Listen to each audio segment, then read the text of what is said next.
Welcome to the Author Blurb podcast. I'm your host, Eric Maynard, and I'm here to talk with as many authors as I can. So thank you for being here. Take the time, enjoy the show, reach out to the authors through the website authorblurb.com and learn more about them, and feel free to reach out to them. The Author Blurb, where readers and authors connect. So I'm here with Rick McKinney, and we're here to talk about the book that you and your wife did.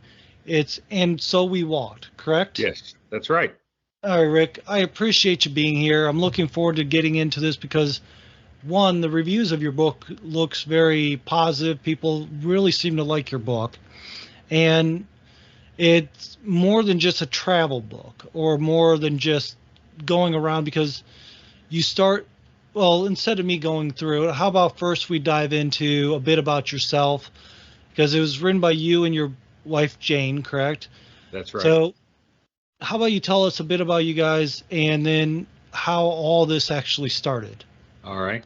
Well, my wife and I have been married almost 50 years, and we met our second week of our freshman year of college. And so we've been together ever since. It's been an amazing life together. We've been in ministry together for over 50 years. We've done all kinds of things. I've pastored churches. We've done children's ministry, youth ministry, college ministry. We actually traveled around the world for 7 years, China, Tibet, India, Mexico, Canada, and all 48 states on the lower part of the United States. So we have had quite a life together. And in 2005, we were traveling. That was part of that 7 year we were traveling. And we were very concerned about our nation, about our country, about the direction it was headed, not so much politically as spiritually and morally. And Right. so we were actually traveling around the country talking about that. And I felt like God wanted us to do something substantial, something that really would make an impact, something that people would sit up and take notice of. You know, there's lots of preachers and lots of evangelists, lots of television preachers and that sort of thing. But I felt like God wanted us to do something out of the ordinary. And I felt very clear that what we were supposed to do is walk across America. And so we planned and trained for a year. And then on January 1st, 2006, we started at Santa Monica Pier in Los Angeles and walked 20 miles a day for 6 months and ended up in Washington, D.C. on July 4th that year. So that's just, that's the story in a nutshell. All right. Now, I have to imagine walking, and just so I understand this correctly, you literally one foot in front of the other. It wasn't bikes, it wasn't trains, planes, or anything like that, correct? That's right. So what was it that started you first to decide to start walking? What was it that spoke to you that said, this is the way we do it? Because I can imagine that's a challenge all in itself to do 20 miles a day across the country, whatever the weather is. Yeah, it is a big challenge. And to be honest, my wife wanted to ride bikes, but I felt like there was a scriptural and spiritual principle involved. I was reading Joshua chapter 1, verse 3 in the Old Testament. It's one of the verses I was using to talk about reclaiming our country. And in that verse, God tells Joshua that every place he puts the sole of his foot, he can claim. And so I think that spiritual principle is what really spoke to me. I felt like if we were going to reclaim our country for God, that it meant putting the soles of our feet down, literally. And so we did. We didn't tag team it. We both walked every step of the way. From California to Washington, D.C., about 5 million steps each. And there were lots of physical problems because of that, but God was with us and he was faithful, and we made it on time. All right. Well, that sounds very good and interesting. So let's dive into, your book goes through the story of what you dealt with going through all this, correct? That's right. Where do we start off? Do you, in your book, do you start telling people the driving factor that got you to do it, or do you start off actually in your book with step one of your journey? Actually, the book starts with a prologue, which talks about one of the big physical issues that I had. I had an accident in Russellville, Arkansas, a little over half of the way. I had a very, very severe burn. I went to the emergency room. They told me I wouldn't walk for at least 2 weeks. They sent me to the burn center in Little Rock, Arkansas, and they said the same thing. And so the book starts with this prologue where I'm in the emergency room, looking at everything from my perspective. So that's where it starts, but then it quickly goes to 18 months earlier. This is what I felt like I heard God say. This is what I felt like the instructions were. This is the process I went through with Jane, my wife, to talk to her about it. And then we started sharing with other people, a few at a time, our pastor and my parents, and the circle kind of got wider and wider as we got more and more sure about what we were going to do. It took a lot of planning. We actually drove the entire route the year before, looking for campgrounds and all the kinds of things that we would need along the way. We basically walked Route 66 from Los Angeles to Oklahoma City, where it still exists. There are a lot of places where Route 66 doesn't exist anymore. Mm-hmm. And so we walked on railroad tracks. We walked out in the desert. We walked about 200 miles actually on the interstate. We had to get special permission from the Highway Patrol to do that. About 200 miles on railroad tracks and about 100 miles or so just out in the desert because Route 66 is gone. And then from Oklahoma City to Washington, we basically walked along the I-40 corridor to Bristol, Tennessee, and then up through Tennessee to Washington, D.C. So the book starts with planning, training. We walked about 1,500 miles the year before the walk, getting ready. We visited shoe stores and got advice on the shoes. We talked to other long distance walkers and got their advice on rain gear and all that kind of thing. So there's a couple of chapters of that kind of thing, and then it just goes into the walk. All right.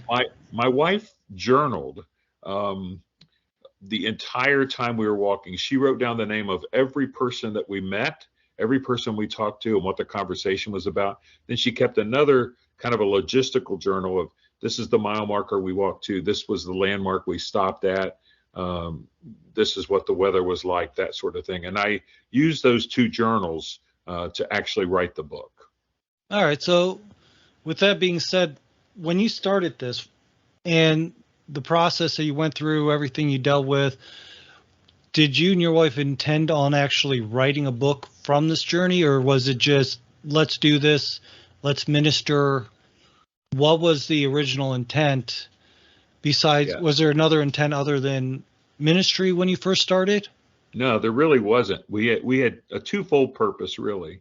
One was to share our faith with people, and that kind of was two-pronged because we wanted to share our faith with people who didn't have faith, who weren't living a life of faith, but we also wanted to share our faith with believers who needed to be encouraged, churches that need to be encouraged. And so we spoke at churches all across America on Sunday mornings.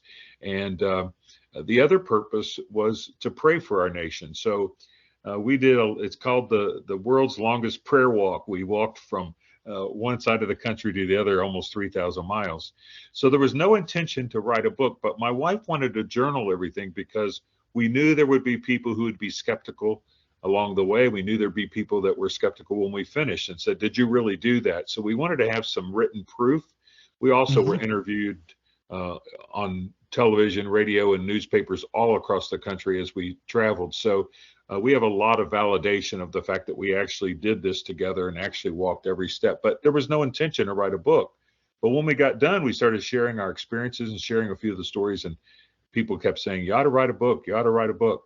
And so I made some notes. I took my wife's journals, and several times I started to write. And then I wasn't an author. I'd never done any writing. And I thought, this really isn't very good. I'm not sure I can do this. And so I really worked on the book on and off for about 15 years, and then finally started the process of learning about self-publishing and what was involved in that, and thinking about a cover and all the different things that are involved in publishing. So that took another year and a half or so.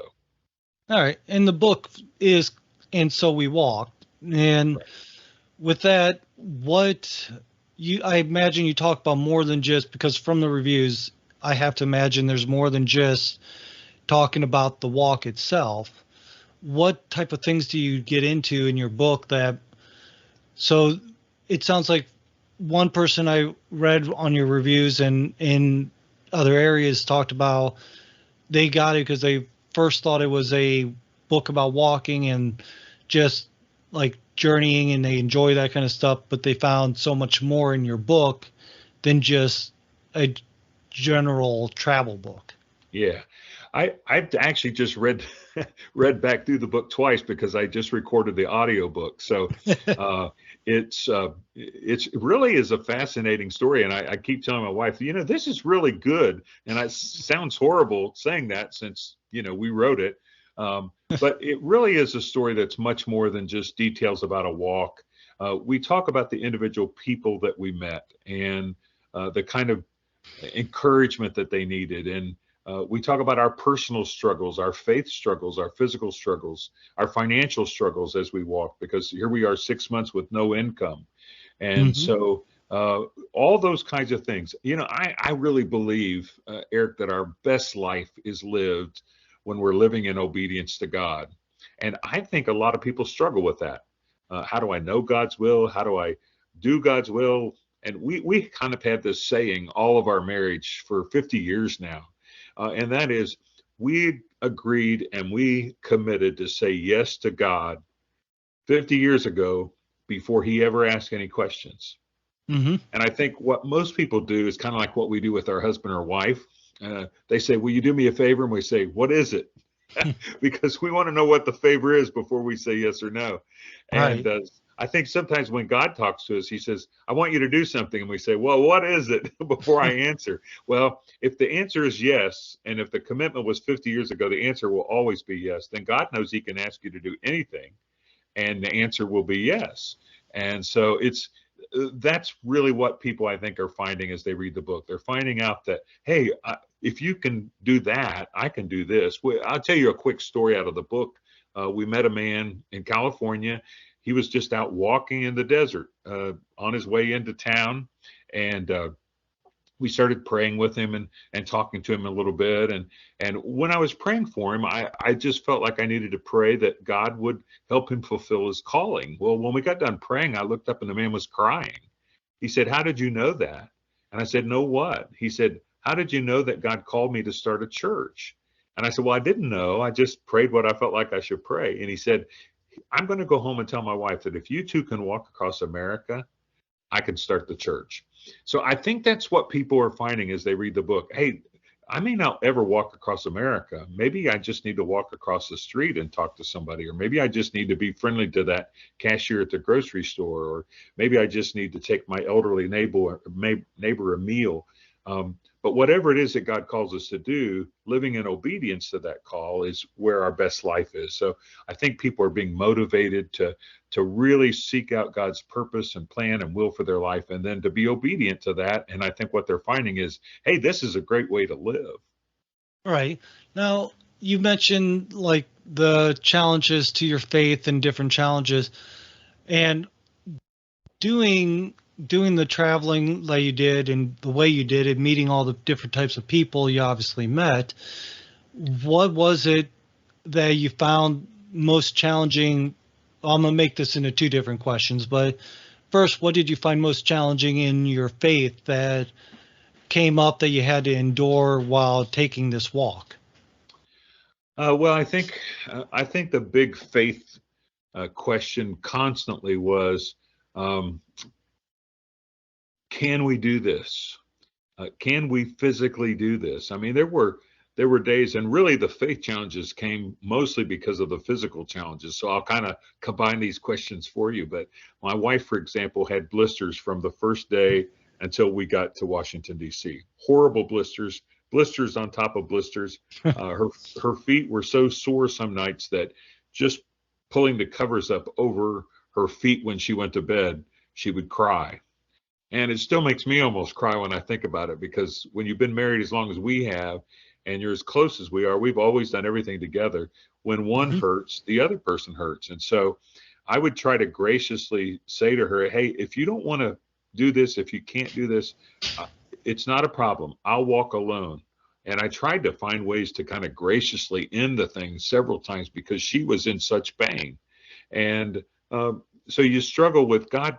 I know you called me to do this, and I know I said yes, but can we really endure this kind of pain and this kind of wear and tear on our bodies every day? I mean, we were not athletes by any stretch of the imagination. We were in our early 50s when we made this walk. And so we weren't like 25. If we were 25 and, long distance runners or something, it would have been a different story. But Right. every day was a challenge. Basically, what you're doing, Eric, is walking 2/3 of a marathon every day, day after day after day after day. And the physical problem with that is your body never recovers. Your muscles don't recover. Your joints don't recover. Matter of fact, interesting thing we found out about shoes. We bought initially 10 pair of shoes each, and we were told to rotate the shoes, wear one pair in the morning and the next pair in the afternoon. The next day wear number 3 and then number 4, and that way you're never wearing the shoes twice in a row. And they say the reason to do that is because it gives the shoe time to recover and to kind of bounce back. Well, that's interesting, and that worked. We ended up using about 20 pair of shoes each on the walk across America, but your body doesn't get a chance to recover like the shoes did. And so you go back out the next morning and you start almost as sore as you were the night before when you got done. And so your body just, at some point your body says, no more, I can't do any more of this. And then that's when your faith begins to crumble a little bit, because you think, God, you're going to have to come through here. We have to have some supernatural strength. My wife swears that God carried her halfway across America. So you count on that. And when you count on that and you don't feel like it's coming through, sometimes you think, God, what's going on here? So that's part of the struggle.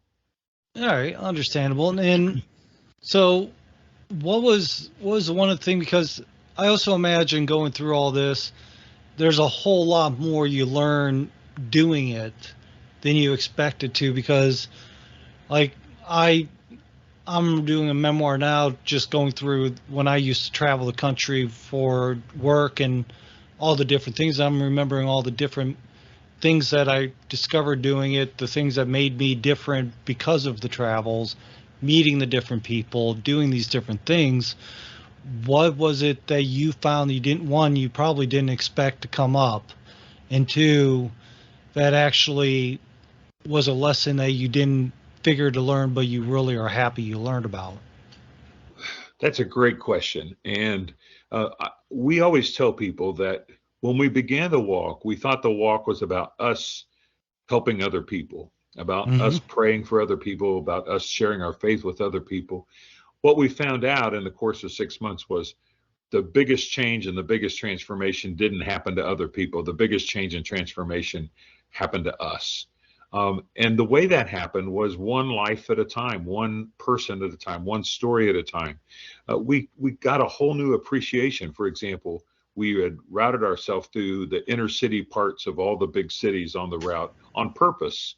And so we met lots and lots and lots of homeless people. And before the walk, I don't know that I had any bad feelings about homeless people, but I guess I was like a lot of other people where I just felt like, well, they're there because of their own problems. They're lazy, or they don't like to work, or whatever the case may be. And I wasn't hateful about that. I just kind of had that attitude, I think. But when you talk to hundreds of homeless people, what you find out is a lot of them are not homeless by any choice of their own. We talked to lots of homeless vets. We talked to lots of people who wanted to work, who had put in lots of applications to work. But for example, even a place like McDonald's or a place like a big box store, if you don't have a phone and a permanent address, they probably aren't going to hire you. And you can understand that from a business owner's perspective. But it's kind of a catch-22. I can't get a job if I don't have a phone and a house or a home or an apartment, and I can't get an apartment or a phone if I don't have a job. So many of the people are in some sort of paradox like that, where they can't escape because they can't get what they need in order to get a job, and they can't get a job in order to have the things that they need. So we talk to people like that. We talk to people who who were there because of addictions or because of alcoholism. I think race was one of the things that we learned so much about. Our best experiences on the entire walk were in African American communities. West Memphis, Arkansas was one of the most wonderful places that we walked through, almost 100% African American, but we were received there better than any other one place on the walk across America. And I always kid and say, I've been buried in more black bosoms than I care to remember. I mean, the women would grab me and just hug me until I could hardly breathe. And they were just so glad. And I think they were shocked a little bit too, that two white people would walk through their neighborhoods, would walk through places where other people were afraid to walk. As a matter of fact, a lot of people would roll down their windows and say, white people would roll down their windows and say, you shouldn't be in this neighborhood. But we honestly never felt threatened by a person in almost 3,000 miles. Dogs, that's a different story. Right. But out west, we had a couple wolf hybrid dogs that came after us. But people never threatened us. Even the people who didn't want to hear our message, the people that didn't want to be prayed for. On the whole walk, there were probably only 2 or 3 people that were rude, and I would think that all of them were mentally unstable. Right. They had issues, they had emotional issues. So people never threatened us, and we learned so much about people and appreciated people. You see things differently when you walk than when you drive. I always tell people about the little white crosses beside the road. You see those little white crosses when you're going 60 miles an hour, and you see them for about 3 seconds, and you forget about them pretty quick. When you're walking, you see those white crosses coming up on the road for half a mile before you get there. And then when you get there, you can read the name on the cross. And you see the little teddy bear that's strapped to the cross. And you know it was a child that died there. And you think about it for the next mile or two as you're walking. So that little white cross that you drive by every day doesn't mean much to you, but when you walk by it, it's a entirely different story. So all those kinds of things happened every day. We learned lessons, we learned spiritual lessons, we learned practical lessons. And so it turned out to be a huge transformation for us. And we would have never dreamt that. We still say it was the very best experience of our entire life. All right. Now, so going back to the book, Okay. and like I said, one is for me personally, working on my memoir, and I'm doing it little by little. So doing this, as I do it, I'm learning different things, and I'm learning lessons that I thought I forgot or just has escaped me. When you started writing the book, what really popped out the most to you that you didn't realize from your original journey that kind of stuck out, reading the journal, your wife's journals, going back through your own memories, things like that? Is there anything that just really popped out that you didn't realize during that trip? I think when I read her journals and when I actually started writing down words on paper about the trip, the thing that I noticed was the enormity of the trip. It was a huge undertaking. When you're walking it, you're basically trying to get through one day at a time. Mm-hmm. You go to bed at night and you say, I got to walk tomorrow. I just got to get through one more day. I just got to get through one more day. And so you kind of compartmentalize those days, 10, 12 hours. I'm going to be done. I can rest. When you sit down and you read the journals, or you sit down and you write the book, or when people read the book, you notice how big this journey was. I mean, this was across the United States of Right. America. That is a long, long walk. And so I think the biggest thing that kind of shocked me when I finally finished the book was, as I reread it, I thought, wow, did we really do this? This is really kind of an amazing thing.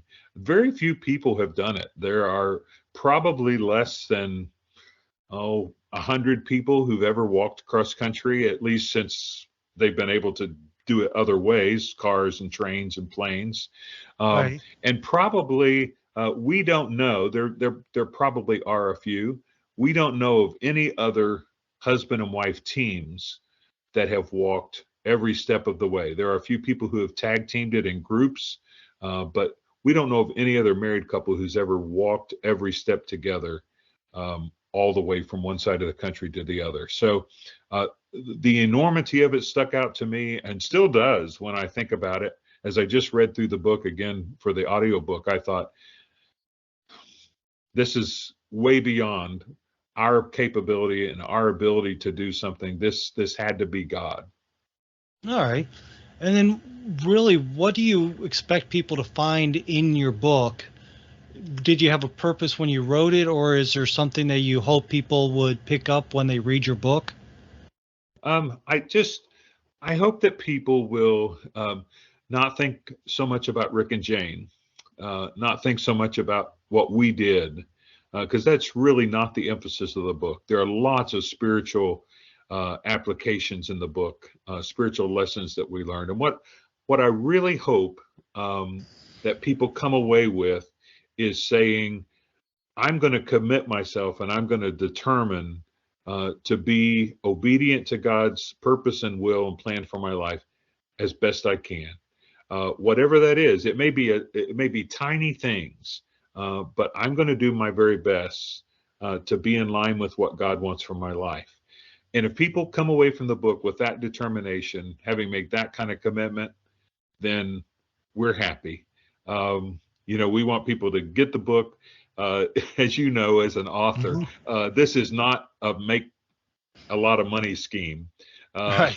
This is a deal where our book has actually been the #1 bestseller a couple of different times since we released it about 4 months ago, and we've had, I think, great success with the book.